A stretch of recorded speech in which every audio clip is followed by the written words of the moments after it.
আজকে বইয়ের চ্যালেঞ্জ হলো ছাদে গিয়ে 1 মিনিট দাঁড়াতে হবে, 500 টাকা। না দাঁড়াতে পারলে কিন্তু কিছু দেবো না। 500 টাকা সত্যি সত্যি? হ্যাঁ, 1 মিনিট দাঁড়াতে হবে। ঠিক আছে না, মাঝখানটা এগিয়ে যাও। হ্যাঁ, কোনটা? পা নাড়ালে হবে না।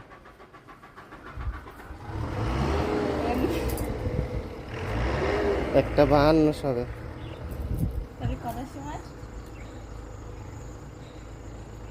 500 টাকা দিতেই হবে। হ্যাঁ, লিখছি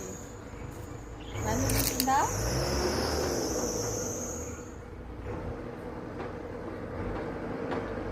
না তৈরি হোক কিন্তু 500 টাকা দিতেই হবে।